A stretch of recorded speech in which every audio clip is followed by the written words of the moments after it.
We have updates on Chris Sale, bullpens, and Oneil Cruz next on Fantasy Baseball Today in 5.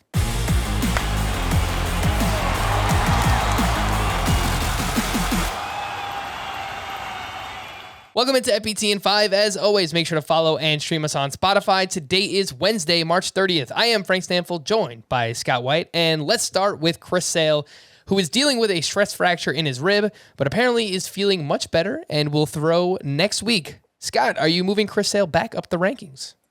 Yeah, I think I overdid it, moving him down. They weren't offering a clear timetable, and frankly, everyone sounded pretty alarmed.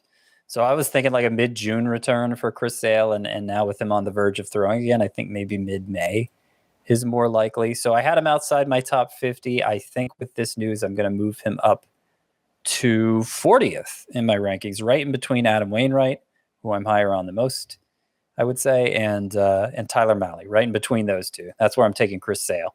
Let's get into some bullpens. And on Tuesday, not only did Dave Roberts say that Blake Trinan will be have a versatile role in this bullpen, but apparently Blake Trinan himself said that he actually prefers that.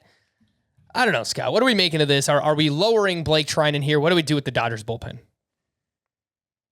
So if I could just read the whole quote for you for Blake Trinan. I kind of enjoy my current role more than closing, to be honest with you. I enjoy both. When I was in the ninth, it's a really fun feeling being the last one on the field when you get the last out. That's a fun thing, knowing the game comes down to you, but you don't always face the biggest situations in the ninth inning.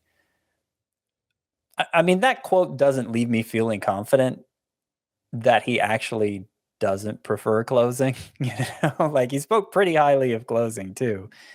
And I think, I don't know. I think a lot of people are just hearing what they want to hear in some of these statements at this point in the season. And I don't really know. Like, I don't want to be here saying, nothing really matters, man.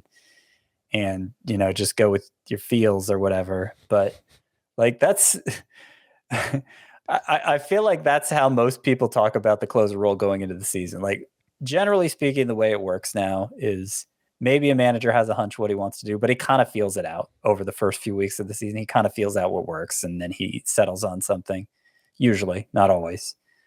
And Trinan is the best reliever in the bullpen, right? So he's still the one I want from the Dodgers bullpen. I'm not moving him like Daniel Hudson ahead of him or something. I am moving Trinan down a little bit. But he still seems like he's probably going to get a lot of saves for them. All right, let's move over to the San Francisco Giants. Gabe Kapler, in a radio interview with KNBR, said, quote, "Right now, if we were starting on opening day, Jake McGee would be our closer. ADP does not reflect that. Camilo Doval is going at pick 172.6. Jake McGee is going at pick 255.4. Scott, what happens here? Are we lowering Doval? Are you raising Jake McGee? How does that look in the rankings? Yes, I am less confident in Doval now, obviously, and I am going to lower him some, but I'm not going to go hog wild for Jake McGee either, because,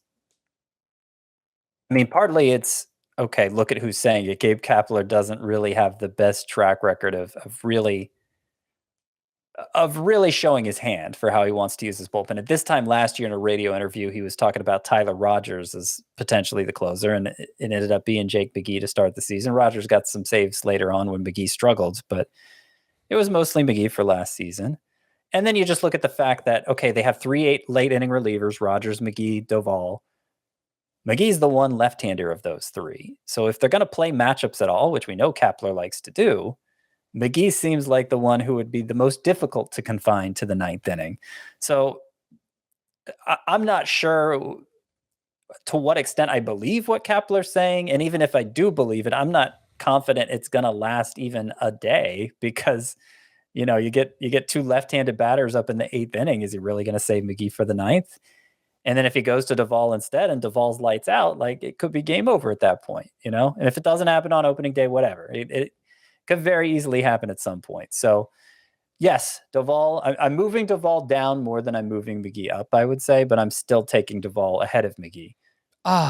Bullpen, Scott. Didn't you miss all this fun? Let's get into one more situation. Pete Fairbanks will be shut down from throwing for the next 6 weeks with a lat injury. Scott, does this give you more confidence when drafting Andrew Kittredge? It does. I mean, I look at that bullpen now. And I know the Rays have been as committed to the committee as any team over the past couple years, but like who else in that bullpen is really a viable choice to close? Kittredge was the guy they started to lean on more down the stretch last season. We've seen them settle on a reliever as their closer in the past when it made sense. Diego Castillo early on last year, a couple years ago, Emilio Pagan really shored up that role for them. So they're not totally opposed to it. I think I take Kittredge over either of the Giants relievers at this point. All right, last one that I wanted to hit here, Scott. The Pirates optioned Oneil Cruz, a very exciting prospect, to AAA on Tuesday. He was 5 for 15 this spring with 2 home runs. When do you think that we see Oneil Cruz this season? Look, I'm hopeful late April. I'm hopeful once they get past that point where they secure an extra year of team control. He's up. We know he has unbelievable power. He hits the ball as hard as anybody, and he appears to be ready. But he did only get 6 games at AAA last year. They're wanting him to learn the outfield. It's possible it's longer. We waited around a long time for Wander Franco last year. He didn't come up till late June. And could that happen with Cruz? It could.